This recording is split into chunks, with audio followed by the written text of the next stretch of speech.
Pozdravljeni v minutah za kulturo. V Celju bo tudi letos v poletnih mesecih potekal sklop prireditev pod imenom Poletje v Celju, Knežjem mestu. Tudi letos je osrednji program pripravil Zavod Celeja. Ob sofinanciranju Mestne občine Celje pa sodelujejo tudi ljubiteljski kulturni ustvarjalci. Bogat program do konca avgusta prinaša preko 100 različnih dogodkov.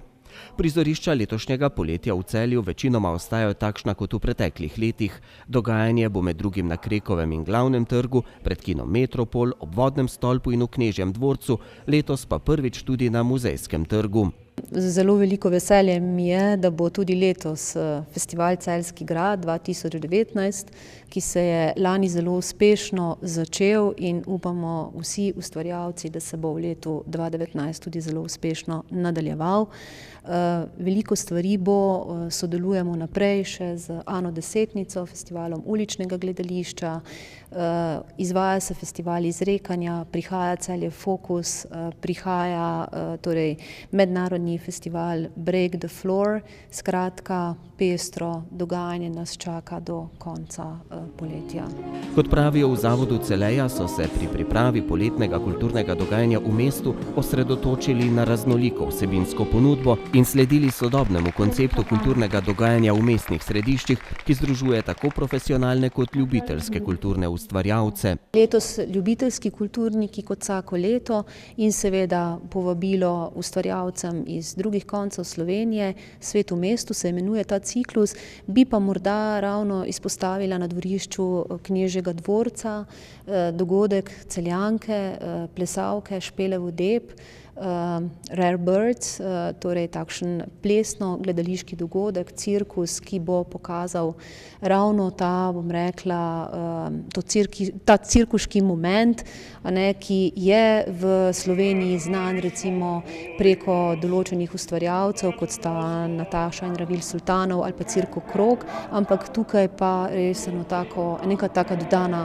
vrednost, tako da vabljeni 27. junija ob 6. zvečer bodo Rare Birds na dvorišču Knežjega dvorca.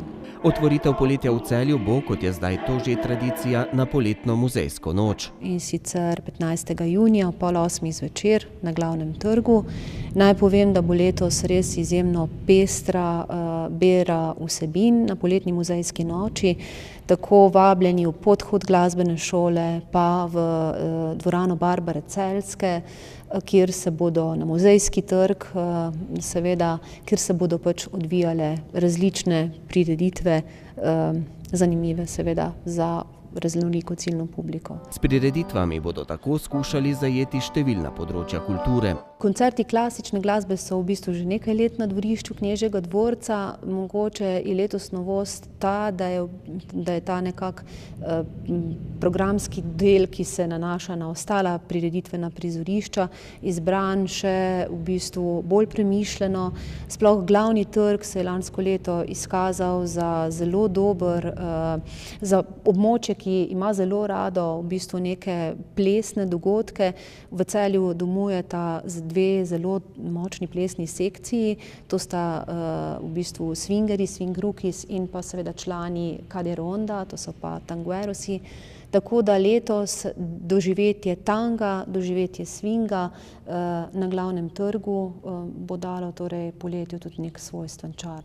Poletno dogajanje v mestu ni namenjeno samo Celjanom, vse več je obiskovalcev iz drugih slovenskih mest. Zadnje leta dejansko se v bistvu kaže ne zgolj celjska publika, prihajajo torej tudi ljudje iz drugih koncev oziroma iz naše bližnje okolice, se zaznavajo na naših dogodkih, recimo kadar je poletna muzejska noč, ko je res mesto zelo, zelo lepo obiskano, prihajajo pa res iz vse Slovenije. Kajti Slovenci govorimo vendarle nek zelo, morda se ne zdi vsakič temu tako, ampak takšni dogodki, kot je poletna muzejska noč, pa vseeno vidiš, da ljudje še vendarle gojijo nek zelo lep odnos do kulture, da jih stvari zanimajo in kar je zelo zanimivo, ne prihajajo v bistvu brez nekega predznanja, tudi kar se tega tiče, so zelo, zelo zahtevni in zelo v bistvu pričakujejo ob tem obisku tudi tisto, kar nekako jim ta prostor ponuja ali pa še celo malce več. Poletje v Celju bodo tudi letos zaključili s srednjeveškim dogajanjem v mestu in na Starem gradu. Vse prireditve pa so strnili v posebno izdajo prireditvenega vodnika, ki bo na voljo od ponedeljka.